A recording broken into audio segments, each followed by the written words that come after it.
Shalom, Bapak Ibu yang terkasih di dalam nama Tuhan kita Yesus Kristus. Sungguh merupakan satu kehormatan bagi saya diminta oleh pengurus untuk membawakan firman Tuhan di dalam ibadah Bina Pasutri dari Gereja Reformasi Indonesia Jemaat Jakarta. Sebelum kita masuk dalam pemberitaan firman Tuhan, mari kita berdoa. Bapa di surga, kami bersyukur kalau Tuhan memanggil setiap keluarga untuk datang beribadah kepada Tuhan. Dan di dalam ibadah Bina Pasutri ini, kiranya Tuhan yang menguasai hati dan pikiran kami, sehingga kami menjadi pasangan-pasangan di dalam keluarga yang takut akan Tuhan. Pakai hamba-Mu di dalam keterbatasannya untuk menyampaikan isi hati Tuhan bagi keluarga Tuhan pada hari ini. Terpujilah nama-Mu Tuhan. Di dalam nama Tuhan Yesus Kristus, Allah yang memberkati setiap keluarga Kristen, kami berdoa dan bersyukur. Amin. Ya, pembacaan firman Tuhan pada hari ini terambil dari Kolose pasal 3 ayat 18 sampai 21. Kolose pasal 3 ayat 18 sampai 21. Saya akan membacakan bagi kita semua. Hai istri-istri, tunduklah kepada suamimu sebagaimana seharusnya di dalam Tuhan. Hai suami-suami, kasihilah istrimu dan janganlah berlaku kasar terhadap dia. Hai anak-anak, taatilah orang tuamu dalam segala hal, karena itulah yang indah di dalam Tuhan. Hai bapak-bapak, janganlah sakiti hati anakmu, supaya jangan tawar hatinya. Sedemikian jauh pembacaan firman Tuhan. Berbahagialah kita yang membaca, merenungkan, dan melakukan firman Tuhan di dalam kehidupan kita hari lepas hari. Tema yang diberikan kepada saya untuk disampaikan pada hari ini adalah dinamika keluarga Kristen di zaman milenial. Dinamika keluarga Kristen di zaman milenial. Maka tentunya Alkitab itu ditulis pada zaman dulu, bukan pada zaman milenial. Tetapi kita percaya bahwa prinsip-prinsip kebenaran firman Tuhan itu berlaku menembus segala zaman. Mulai dari zaman batu sampai zaman baru. Mulai dari perjanjian lama, perjanjian baru, dan sampai nanti selesainya dunia, firman Tuhan senantiasa berlaku dan relevan. Nah, jadi ada dua hal yang perlu kita pikirkan bersama-sama. Yang pertama adalah bagaimana tentang keluarga Kristen.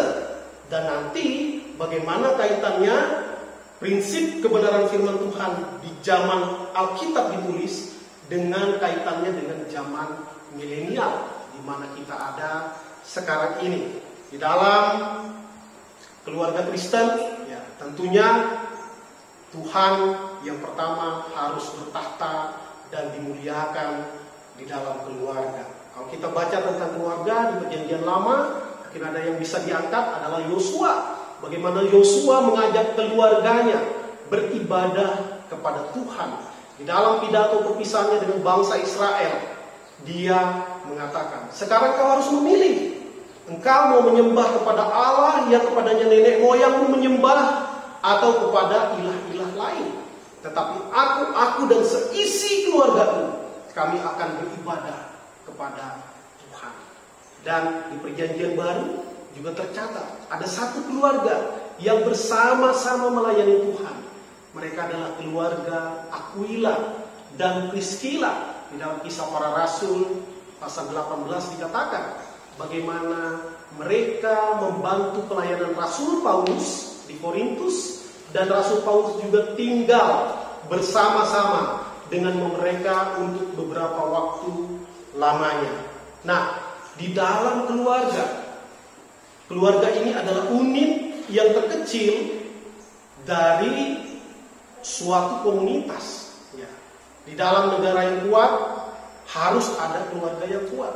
Di dalam gereja yang sehat, di dalamnya ada keluarga-keluarga yang sehat. Karena itu keluarga perlu diberi perhatian yang intens. Tuhan juga sangat memperhatikan keluarga. Karena keluarga adalah lembaga yang pertama kali diciptakan oleh Tuhan. Karena Tuhan menciptakan Adam, lalu Tuhan juga menciptakan Hawa dari tulang rusuk Adam, membentuk suatu keluarga dan diberikan perintah untuk beranak cucu. Karena itu keluarga adalah lembaga yang diinisiasi oleh Tuhan. Tuhanlah yang memulainya. Bahkan sampai ke perjanjian baru, sampai kepada akhir zaman, sampai kepada kitab Wahyu. Bagaimana digambarkan surga seperti perjamuan kawin anak domba, di mana Yesus menjadi mempelai laki-laki dan gerejanya, saudara dan saya, menjadi mempelai wanita. Itu juga konsep sebuah keluarga. Betapa keluarga begitu diperhatikan oleh Tuhan kita.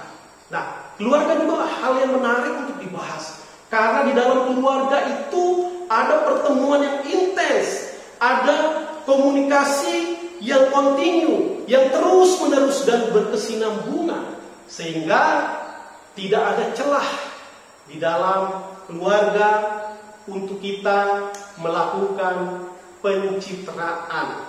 Tidak ada ruang bagi kita untuk berlaku munafik di dalam keluarga. Ya, kalau di gereja pertemuan mungkin paling lama 2 jam dalam 1 minggu. Seorang pelayan Tuhan, katakanlah seperti saya, mungkin berkhotbah lalu mungkin ada pelayanan tengah minggu, katakanlah 5 sampai 10 jam bertemu dengan jemaat setiap minggu. Sehingga ada sisi-sisi yang saya tampakkan kepada orang lain, tetapi ada sisi-sisi yang tidak saya munculkan atau disembunyikan. Ya, jadi kadang orang melihat misalkan seorang hamba Tuhan atau sesama jemaat, wah kalau di gereja kelihatan baik-baik semua. Karena apa? Karena pertemuannya tidak intens, ya, hanya beberapa jam saja dalam 1 minggu. Tetapi di dalam keluarga, pasangan kita, anak-anak kita akan tahu betul siapa diri kita. Kalau kita mungkin pandai melayani, pandai bernyanyi, pandai menyembah Tuhan, pandai berkhotbah, kelihatan bagus di gereja. Tetapi sesungguhnya aslinya kita adalah ketika kita berada di tengah-tengah keluarga kita. Karena itu bagaimana kita yang sebenarnya, maka pasangan dan anak-anak kita lebih tahu siapa diri kita. Jangan sampai ketika kita menyampaikan kebenaran firman Tuhan, anak istri kita tertawa atau tersenyum. Karena apa? Karena kok beda sekali khotbahnya dengan kehidupan sehari-hari di rumah. Nah, inilah yang menjadi tantangan bagi kita sebagai anggota keluarga. Di sini kita belajar bagaimana ada nasihat-nasihat yang diberikan oleh Rasul Paulus kepada jemaat di Kolose. Di dalam keluarga di sini dibagi hubungan antara anggota-anggota rumah tangga. Jadi sebagai satu kesatuan anggota keluarga, kita punya relasi terhadap Tuhan. Lalu antar keluarga juga kita punya relasi antara keluarga kita dan keluarga orang lain.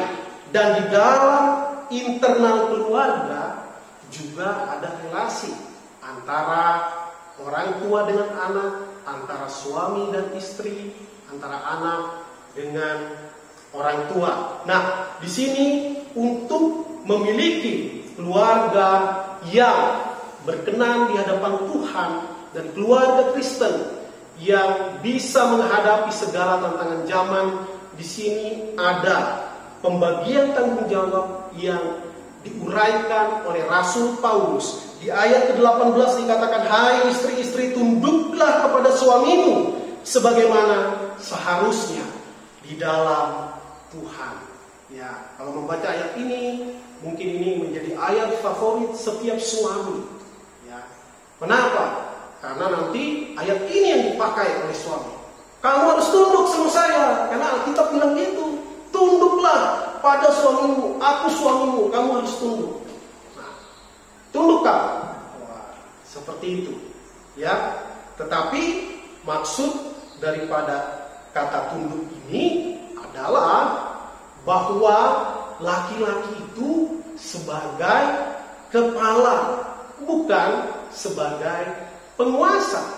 Menjadi kepala tidak berarti bahwa dia menindas. Ya, jadi kita nanti di bagian tanggung jawab suami akan saya bahas lebih lagi. Nah, jadi istri ketika dikatakan tunduk kepada suami, kita jangan melihat sebagai suatu perendahan akan martabat wanita. Ya, laki-laki dan perempuan itu derajatnya sama di mata Tuhan. Tetapi dimanapun kita berada, pasti ada yang namanya kepala. Di dalam kelas ada ketua kelas. Konteks di tempat kami sekolah perasramaan di Ngabang ini ada asrama, maka ada ketua asrama. Di sekolah ada kepala sekolah, di gereja ada gembala. Bukan berarti yang menjadi kepala itu berhak menindas kepada orang-orang yang jabatannya ada di bawahnya. Tidak demikian.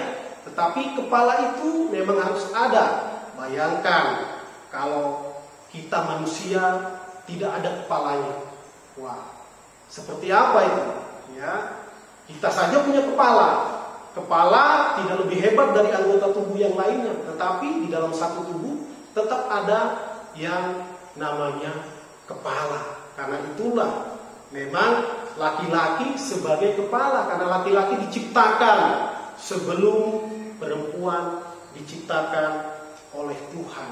Apalagi di dalam konteks budaya patriarkal, ya, pada umumnya negara-negara di Asia itu menganut pola patriarkal atau garis keayahan. Contohnya, marga diturunkan dari marga ayah turun kepada anak-anaknya. Marga ibu tidak diikutkan. Contohnya saya Gelen Marpaung, nama saya Gelen. Nama keluarga saya atau marga keluarga saya adalah Marpaung. Karena papa saya Marpaung, maka saya pun ada Marpaungnya di belakang. Lalu anak saya juga ada Marpaungnya di belakang. Itu karena kami suku Batak menganut pola patriarkal. Seperti itu juga banyak suku-suku lainnya, bahkan bangsa-bangsa lainnya pada umumnya menganut pola patriarkal. Lalu kata tunduk di sini adalah tunduk karena kesadaran. Karena memang seorang istri harus menundukkan dirinya kepada suaminya. Penundukan dengan sadar. Bukan penundukan atau penaklukan dengan cara paksa. Jadi ada kesadaran di sini. Nah, di zaman modern ini ada banyak wanita yang terpengaruh oleh paham yang namanya feminisme. Saya tidak akan membahas feminisme secara mendalam pada kesempatan kali ini, tetapi kita bisa membedakan antara feminisme dengan yang namanya emansipasi. Memang karena ada budaya patriarkal, maka kita harus mengakui bahwa ada kecenderungan bahwa laki-laki mendominasi perempuan. Nah, kalau kita mundur satu abad yang lalu, ya, di Indonesia ada tokoh yang namanya Raden Ajeng Kartini yang menulis buku Habis Gelap Terbitlah Terang. Karena di zaman itu seorang wanita tidak boleh sekolah. Sekolah itu hanya untuk laki-laki. Maka batinnya menjerit, dia ingin sekolah. Karena itu dia ingin agar semua wanita boleh bersekolah. Sama diberikan hak. Diberikan hak yang sama dengan seorang laki-laki. Karena itu emansipasi adalah satu gerakan agar hak-hak perempuan yang tidak diberikan selama sebelumnya, maka diberikan supaya mendapatkan hak yang sama. Itulah yang disebut dengan emansipasi. Karena memang ya di dalam lagu angkatan mama saya juga ada. Ya. Lagunya, wanita dijajah pria sejak dulu. Nah, jadi dijajah pria pakai bahasa, pakai idiom yang sangat keras, dikatakan dijajah. Tapi memang zaman dulu wanita tidak mendapatkan hak yang sama seperti pria. Tetapi zaman sekarang kita melihat di tempat di mana pria bersekolah, di situ ada wanita, dan seringkali wanita lebih berprestasi secara akademis daripada laki-laki. Ada banyak pekerjaan yang dulu hanya dikerjakan oleh pria, sekarang dikerjakan juga oleh wanita. Ya, ada supir bis sekarang di negara lain. Di negara ini saya belum lihat. Ada supir bis seorang wanita. Ada supir truk. Ya, kalau di Eropa, di Amerika sudah biasa. Supir truk pun bisa seorang wanita. Pemain sepak bola sudah ada kejuaraan sepak bola wanita, bahkan ada Piala Dunianya juga, ada World Cup-nya. Ya, jadi emansipasi itu sudah terjadi. Presiden wanita ada banyak. Jadi sudah terjadi emansipasi, tetapi itu beda dengan feminisme. Kalau feminisme ingin melakukan perubahan radikal, bukan sekedar persamaan, tetapi ada suatu unsur keengganan untuk tunduk dan melebihi batas-batas dari emansipasi. Yang berikutnya saya tidak akan membahas lebih dalam tentang itu. Yang kedua ada tanggung jawab suami. Di ayat ke-19 dikatakan, hai suami-suami, kasihilah istrimu dan janganlah berlaku kasar terhadap dia. Di sini para pria, para suami diminta, diperintahkan untuk mengasihi, bukan menguasai. Mengasihi, bukan menguasai. Jadi ada bedanya. Ya, kalau mengasihi, dia begitu sayang dengan istrinya. Kata yang dipakai ini adalah agapao. Kata bendanya agape. Ini berhubungan dengan kasih Kristus. Ya, agapao ini bukan hanya soal memberi uang atau nafkah batin, nafkah lahir, bukan sekedar itu. Jadi agapao ini berhubungan dengan kasih Kristus, kasih yang totalitas, ya. Tetapi seringkali sekarang maknanya menjadi bergeser. Ya. Ada banyak istri yang merasa suaminya agapao kalau dikasih angpao. Ya. Jadi agapao beda dengan angpao. Ya. Suami yang memberikan angpao, uang belanja yang banyak, belum tentu karena kasihnya. Ya, tetapi tentu suami yang mengasihi, dia akan menafkahi istrinya. Nah, di sini dilanjutkan katakan janganlah berlaku kasar terhadap dia. Maka di sini terlihat bahwa suami sebagai kepala bukan untuk menindas, tetapi untuk mengasihi. Dikatakan jangan berlaku kasar terhadap istrimu, ya, seperti itu. Kalau di dalam terjemahan, di dalam kata aslinya itu dikatakan jangan engkau kepahitan terhadap dia. Kenapa dikatakan jangan engkau menjadi kepahitan terhadap dia? Karena apa? Karena seorang suami Kristen tidak boleh menindas, tidak boleh menganiaya istrinya. Karena itu ketika dia mengasihi, lalu istrinya mungkin ada yang tidak tunduk kepada suaminya, atau justru bukan tunduk tapi tanduk. Jadi istri menanduk suaminya, maka bisa menimbulkan kepahitan di dalam diri suami. Karena itu para ibu, para istri, marilah menghormati suamimu masing-masing. Nah, yang ketiga ada dibicarakan dengan tanggung jawab anak. Di ayat 20 dikatakan, hai anak-anak, taatilah orang tuamu dalam segala hal, karena itulah yang indah di dalam Tuhan. Ini adalah tanggung jawab dari seorang anak terhadap orang tuanya. Dikatakan taatilah orang tuamu dalam segala hal. Dan ini adalah ajaran yang umum, bukan hanya di dalam kekristenan. Di semua budaya, di semua agama diajarkan bagaimana seorang anak harus tunduk, harus taat, harus hormat kepada orang tuanya. Di dalam dasar titah, di dalam hukum yang kelima dikatakan, hormatilah ayah dan ibumu supaya lanjut usiamu di tanah yang diberikan Tuhan Allahmu kepadamu.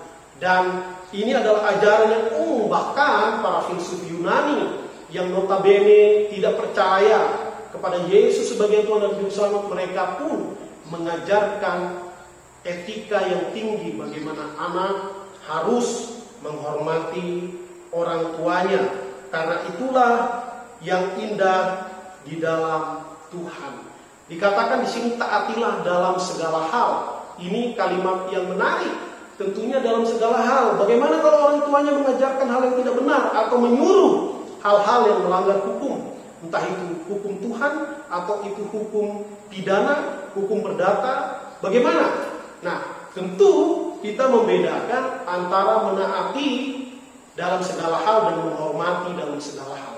Kata yang dipakai di sini adalah menaati dalam segala hal. Tentu kita harus melihat secara komprehensif.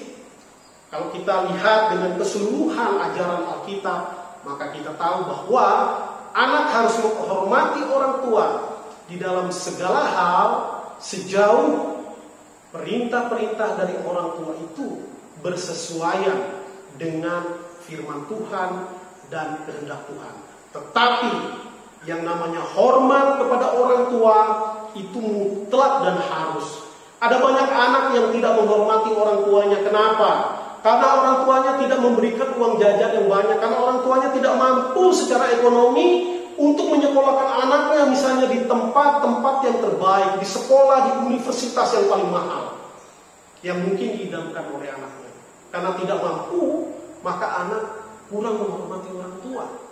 Maka sebagai anak harus wajib menghormati orang tua.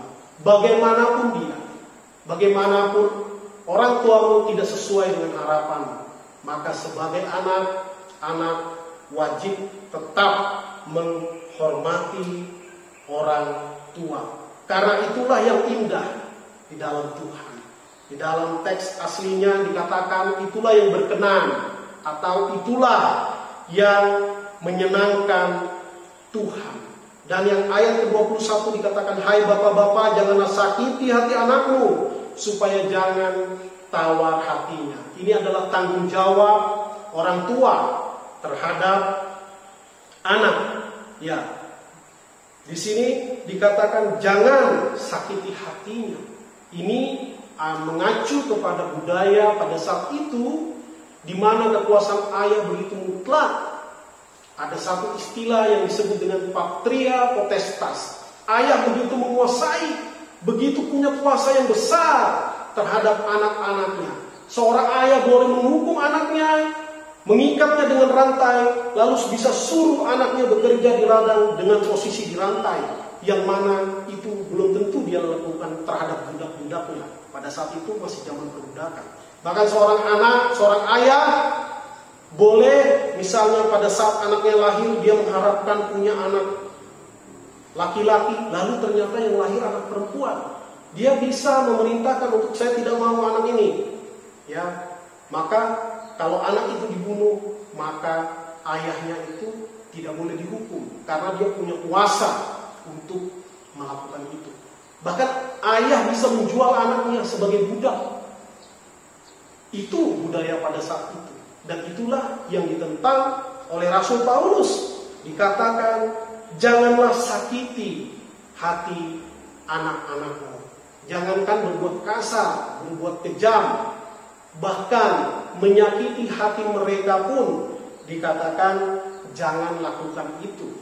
Kalau di dalam kata asli terjemahan bahasa Inggris pun semua memakai kata provokasi. Jangan memprovokasi anak-anakmu sehingga mereka merasa marah. Jangan memprovokasi anak-anakmu sehingga mereka merasa jengkel.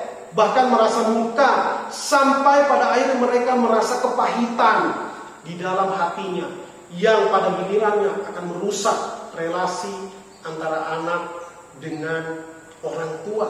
Jangan sampai anak menjadi tawar hati, menjadi pahit hati, mengalami kepahitan. Karena itu sebagai orang tua tidak bisa tidak kita harus meluangkan waktu, memberikan waktu kita dengan waktu yang berkualitas, supaya kita bisa punya relasi yang dekat dengan anak-anak kita, supaya kita bisa mendengarkan isi hati mereka, pendapat mereka, curhat mereka. Ya, kalau hamba Tuhan bisa memberikan waktu untuk jemaat, lalu mengapa tidak untuk anak sendiri, untuk keluarga sendiri? Karena mereka membutuhkan figur seorang ayah dan seorang ibu. Ya, jadi kita belajar bagaimana relasi antara suami istri yang sejajar, namun suami menjadi kepala dari istri. Keduanya sama levelnya di hadapan Tuhan, tetapi hanya suami yang jadi kepala dan istri harus tunduk, namun suami harus mengasihi istrinya. Demikianlah seharusnya di dalam Tuhan. Nah, orang Yahudi memberikan satu ilustrasi yang begitu indah bagaimana kesetaraan antara pria dan wanita. Dikatakan seorang wanita tidak diciptakan dari tulang kepala sehingga dia tidak menguasai suaminya. Tetapi wanita juga tidak diciptakan dari tulang kaki sehingga dia diinjak-injak oleh pria. Wanita diambil dari tulang rusuk, dari tengah-tengah, di mana dekat dengan hati, dan untuk dikasihi dan dilindungi. Wah, itu gambaran yang begitu luar biasa. Nah, itu adalah relasi di dalam keluarga Kristen.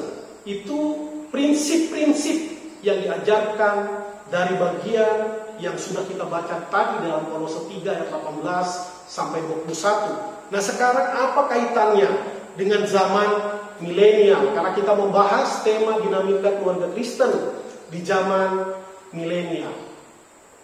Zaman milenial itu adalah sebuah generasi yang dibuat oleh para sosiolog.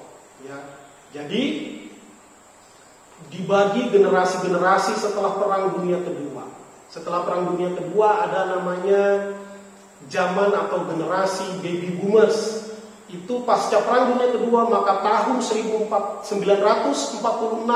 sampai tahun 1960 itu dikatakan zaman baby boomers. Kenapa baby boomers? Karena terjadi ledakan penduduk, artinya tingkat kelahiran yang tinggi. Karena itu banyak negara pulang dari medan perang, tentara-tentaranya lalu kembali dengan keluarganya, maka di tahun berikutnya dan seterusnya terjadilah ledakan penduduk yang tinggi. Karena itu dikatakan generasi baby boomers. Lalu berikutnya ada namanya generasi X. Itu dari tahun 1961 sampai tahun 1980. Generasi X ini sudah lebih baik hidupnya, punya tingkat pendidikan yang lebih baik, dan mereka mulai mengenal teknologi. Dan kemudian ada generasi Y. Generasi Y ini kelahiran 1981 sampai 1995. Generasi inilah yang disebut dengan generasi milenial. Lalu ada lagi generasi Z tahun 1996 sampai 2010. Dan yang terakhir, yang sekarang masih balita, itu adalah kembali ke generasi Alpha. Sudah X, Y, Z kembali ke A, mengikuti abjad Yunani. Generasi Alpha itu tahun 2011 sampai sekarang.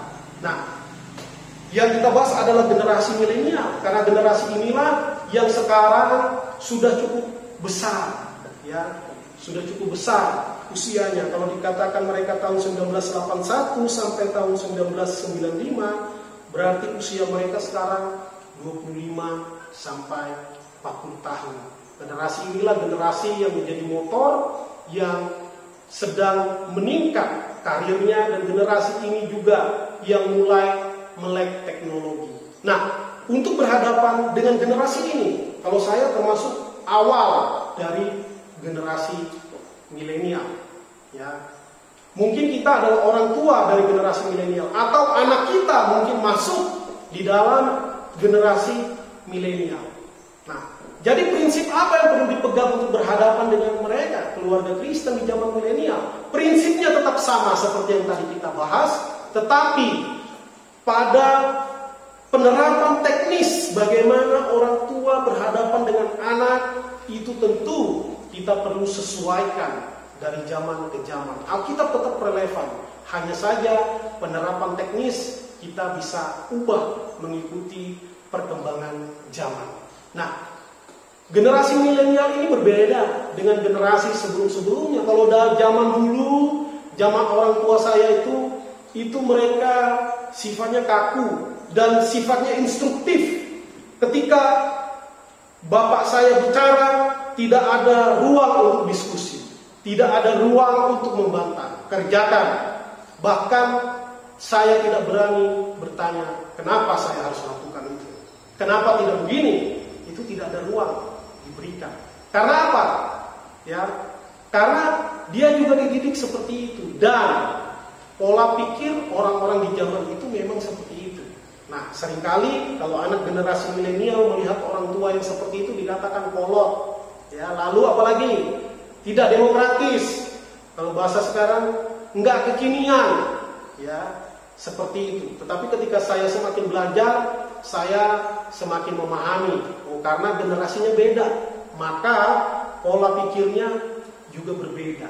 Ada hal-hal yang baik yang dimiliki oleh generasi milenial ini. Mereka generasi yang lebih terbuka, lebih toleran pada dasarnya. Ya, mereka lebih kreatif, lebih inovatif. Itu adalah kelebihan dari generasi milenial. Namun di dalam kelebihannya ada juga kekurangan-kekurangan yang dimiliki oleh generasi ini.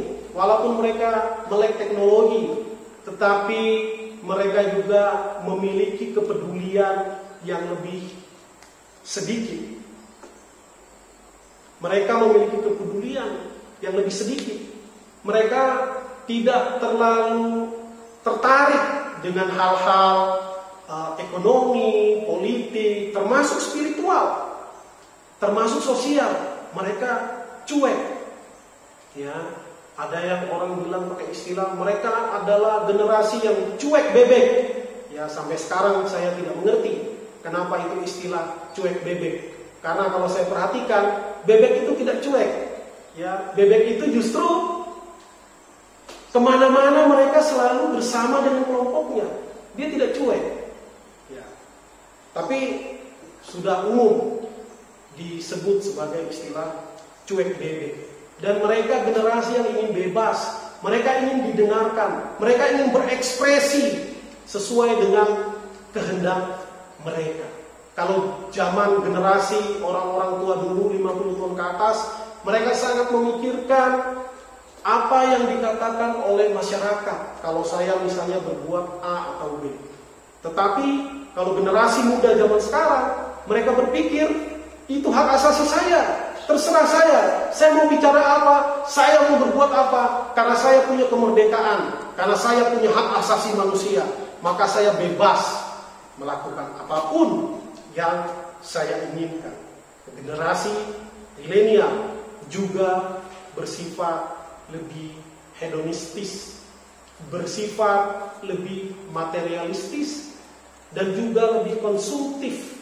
Kalau orang tua dulu makan sekedarnya, sisanya ditabung, dia memikirkan bagaimana supaya nanti memberikan warisan untuk anak-anaknya. Tetapi kalau anak muda zaman sekarang, mereka tidak terlalu berpikir ke arah itu. Mereka ingin menikmati hidup, maka mereka suka traveling. Kalau udah libur, jalan-jalan, lalu tabungan habis semua. Nanti kumpul uang lagi, traveling lagi ke tempat lain. Kemudian sangat konsumtif. Karena itu jangan heran sekarang menjamur, ada banyak kafe di mana-mana. itu saya tidak mengatakan itu dosa, itu menjadi kebiasaan anak-anak muda sekarang. Karena itu banyak kafe, tempat hangout, ya, warung kopi ada di mana-mana, dan semua ada konsumennya. Rata-rata anak-anak muda. Karena apa? Karena itu gaya hidup mereka. Nah, kalau kita sebagai orang tua zaman sekarang, maka pendekatan kita kepada anak tidak bisa seperti zaman orang tua saya dulu. Tidak bisa instruktif, lakukan A, B, C, D. Tidak bisa. Maka kita harus membangkitkan kesadaran di dalam pikiran mereka. Kalau kita katakan jangan begini, berikan alasan-alasannya. Lalu, kalau mereka bertanya, kita jangan marah. Misalnya, kenapa harus begitu? Kita perlu memberikan pendampingan dan membutuhkan kesabaran yang lebih untuk menghadapi zaman anak-anak sekarang. Zaman saya dulu saja, ya jangankan zaman orang tua saya, zaman saya dulu kalau bertemu dengan guru itu malu, ya berusaha menghindar. Kalau zaman sekarang tidak malu, ya tidak malu. Bahkan saya pernah melihat anak sekolah yang sedang merokok bisa minta korek sama gurunya di luar sekolah. Karena apa? Yaitu pola pikir zaman sekarang. Nah, karena itu kita sebagai orang tua harus menyesuaikan diri cara kita berkomunikasi. Itu yang menjadi kunci. Bagaimana kita berhadapan dengan generasi milenial. Cara berkomunikasi dengan mereka. Jadi jangan instruktif. Mereka perlu didengarkan. Mereka perlu diberikan penjelasan. Dan tetap jangan main kasar kepada mereka. Tetapi disiplin tetap harus. Mereka perlu diberikan kebebasan yang lebih. Tetapi tetap diberikan batasan-batasan akan kebenaran firman Tuhan. Nah, itu yang perlu kita bisa memainkan tarik-menarik antara hal-hal itu. Kita tidak perlu atur semua kehidupan anak dari yang umum sampai yang detil-detil. Berikan mereka kebebasan. Ya, kalau zaman saya dulu orang tua saya belikan baju seringkali nggak tanya-tanya, tiba-tiba udah dibawakan baju. Ya, tetapi kalau sekarang saya mau membelikan anak saya sepatu atau baju, saya bawa dia. Kamu mau pilih yang mana, nak? Dalam hati mudah-mudahan jangan pilih yang mahal. Nah, atau karena budget terbatas, bagaimana kalau yang ini juga bagus loh, ya. Padahal dalam hati itu lebih murah. Ya. Cuman kita tetap memberikan penghargaan kepada anak-anak kita, dengarkan mereka. Begitu juga ketika kita mau membawa anak kita ke gereja, mendorong dia untuk aktif di dalam sekolah minggu atau di dalam pemuda remaja atau di dalam pelayanan. Berikan mereka pengertian. Dan ingat, satu tindakan lebih berarti daripada 1000 perkataan. Kita harus jadi teladan. Kita memberikan contoh. Seperti Yosua membawa keluarganya beribadah kepada Tuhan. Ya, ada banyak bapak-bapak bukan membawa keluarganya beribadah, tetapi menyuruh keluarganya beribadah. Bapaknya kumpul, minum minuman keras dengan teman-temannya, tetapi suruh anaknya ke gereja. Ke gereja kau, nanti bapak tanya khotbahnya apa. Ya, tapi dia sendiri nggak ke gereja. Jadi lebih efektif kita yang pertama memberikan teladan, lalu memberikan pengertian, lalu dengan sabar memberikan bimbingan kepada mereka. Itulah cara berhadapan dengan generasi milenial. Dan berikan mereka peluang untuk memilih, kebebasan untuk memilih, sejauh kita tetap memberikan batasan-batasan yang sesuai dengan firman Tuhan. Mudah untuk mengatakan, tetapi tidak mudah untuk melakukan. Karena itu butuh latihan-latihan. Ya, kita harus siap untuk perubahan zaman. Bukan hanya kepada generasi milenial, termasuk nanti kepada generasi Z dan generasi Alpha. Akan ada perubahan pola komunikasi, namun kita harus terus mengikuti perubahan itu. Tetapi prinsipnya tetap, prinsip-prinsip firman Tuhan tidak lekang oleh waktu, tidak usang dimakan zaman. Akhirnya, para pasutri yang dikasih Tuhan, mari kita tetap melakukan, menerapkan prinsip-prinsip firman Tuhan ini di dalam keluarga kita masing-masing, dan diharapkan anak-anak kita akan menjadi generasi milenial yang cinta Tuhan dan juga boleh menjadi teladan bagi generasi-generasi berikutnya. Tuhan memberkati kita. Mari kita berdoa. Kami bersyukur kepada Tuhan yang mengasihi keluarga kami. Kiranya Tuhan menolong kami sebagai orang tua, sebagai generasi milenial, atau kami sebagai orang tua yang memiliki anak-anak yang masuk dalam generasi milenial. Kiranya Tuhan yang menolong kami untuk tetap dapat melaksanakan prinsip-prinsip firman Tuhan di dalam kehidupan kami sebagai orang tua, sebagai anak-anak, sebagai suami istri. Dan tolong kami Tuhan untuk mau diubahkan oleh Tuhan. Biarlah kami boleh bertobat kalau kami belum melakukan tanggung jawab kami mengasihi istri, kalau kami belum melakukan tanggung jawab kami menghormati, tunduk kepada suami. Ampuni kami kalau kami sering membangkitkan amarah, kepahitan di dalam hati anak-anak kami. Ampuni kami sebagai anak-anak kalau kami sering tidak menghormati orang tua kami sebagaimana yang Tuhan kehendaki. Hamba rindu agar semua keluarga Kristen boleh dipulihkan, sehingga pada gilirannya kami boleh berkontribusi bagi gereja kami, bagi masyarakat kami, bagi bangsa dan negara kami. Terpujilah Tuhan, di dalam nama Tuhan Yesus Kristus, Tuhan atas keluarga kami berdoa. Amin. Shalom.